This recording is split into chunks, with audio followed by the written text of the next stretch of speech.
Welcome to Tuesday Tea Time on Tuesday for a change.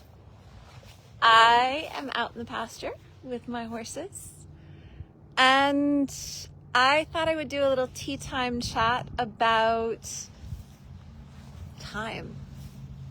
I think this has been a big sort of aha moment for me this week as I catch up on sleep and I'm back in my correct time zone and I'm feeling better.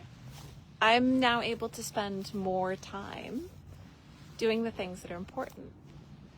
And this is a really interesting dilemma that I think everybody in the modern world has. Maybe everybody has always had this problem. And that's the idea that there's so many things that need to get done. Do we make time for the things that feel important? And this is sort of an ongoing dilemma, I think, for everyone. So as I'm out here with my horses, drinking my cup of tea, this is what's really important to me. Noticing what's important to them. When Ocasio goes for a drink, what does he do before he goes for that drink? What does he do after he goes for that drink? What are his patterns? What are his cycles? Ari's behind him, Raz is behind him, and Atlas is coming to join us. So paying attention to the cycles and the patterns and the emotions of my herd is really important to me. But inevitably, because I travel a lot, I end up being away from home, and when I get home, the first week, I generally just want to sleep for a week, which is normal. It needs to get done. I need to catch up on my rest. This is not something I begrudge my human body. It does need rest. But at what point do I get back to the things that are important to me? And hello, Dot. Hello to Dot in New Zealand. These guys right here, these guys are so important to me. And I find it's really easy to get stuck in a cycle where you're feeding, you're cleaning, you're fixing fences, you're grooming, you're doing all the things that you feel like you need to do to keep everybody healthy and happy. And this is important. It's really important.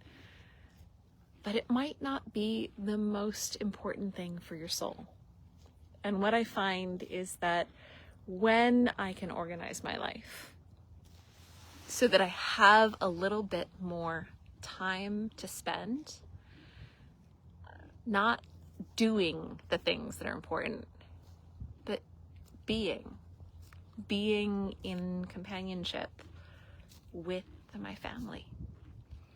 So a lot of people feel like when they are with their horses, they have to train them, they have to exercise them, they have to feed them, they have to clean them, they have to, and these things are true.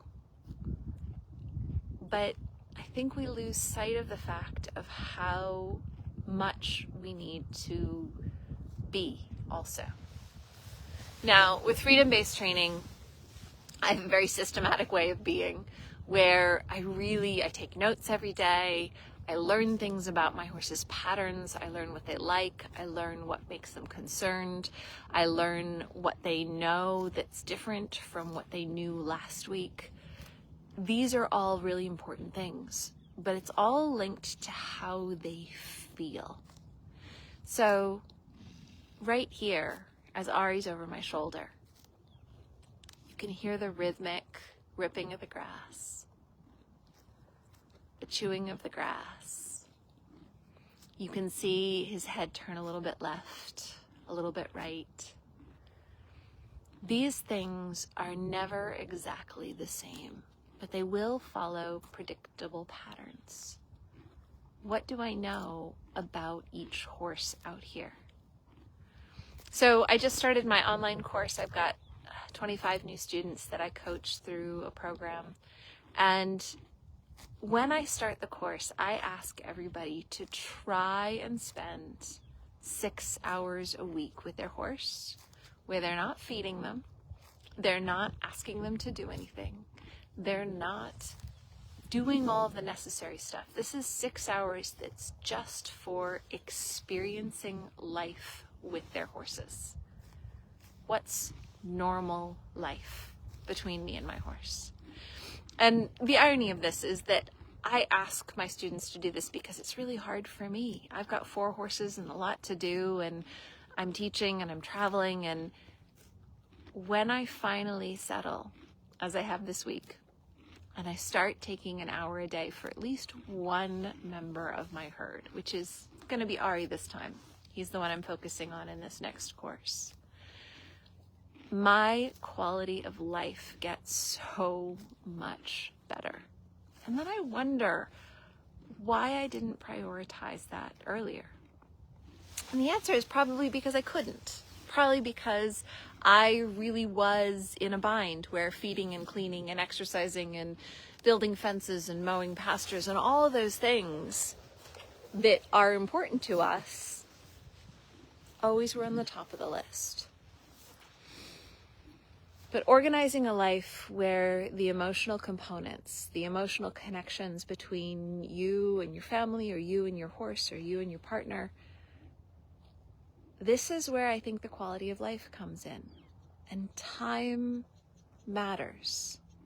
Sure, if you only have 5 minutes, do it for 5 minutes. Take 5 minutes to check in with the emotional components of your life, the emotional connections, the people or animals you care about. 5 minutes is better than nothing. And I spend a lot of my life doing the 5 minutes at a time. But if you can find a week or a weekend and take a little more time on that emotional component, what do we see? What do we smell? What do we taste? What do we feel?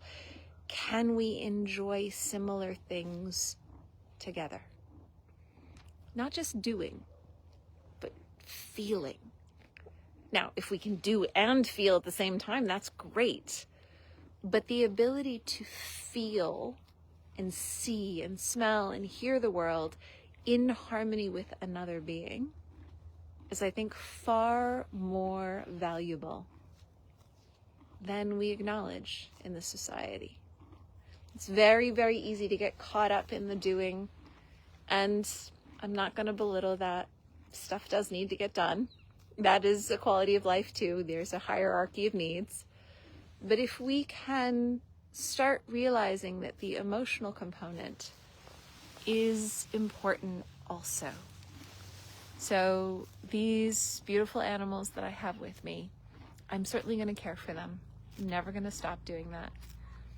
But prioritizing spending a little more time where we share values, we share sensations, we share awareness, we share curiosity. This, I think, is where the quality of life comes in. So that's my little sermon for the beginning of the year. It's so good to be home. I love my travel more than anything else. And I'm going to accept that the week after I get home is going to be a lot about resting. And I may be working with my horses in 5-minute segments.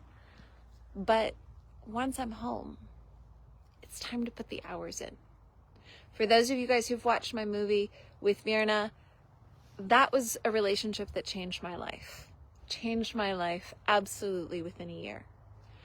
But the time I invested in that was 3 to 6 hours a day with one horse. 3 to 6 hours a day where I didn't make her do anything. We explored what she was willing to do with me if she had a choice. And that year changed the entire trajectory of my life. So it's not for everybody, but I think it's for more people than maybe have given it time. The ability to share time with another being without necessarily trying to make them do something or trying to survive. Feeding, cleaning, grooming. Being here's to being. So I hope those are a few good inspiring words for you guys today. I have had a wonderful morning being with my horses, and I'm going to go back home and proceed with the doing to get ready for my class tomorrow. But I will see you guys here again next Tuesday.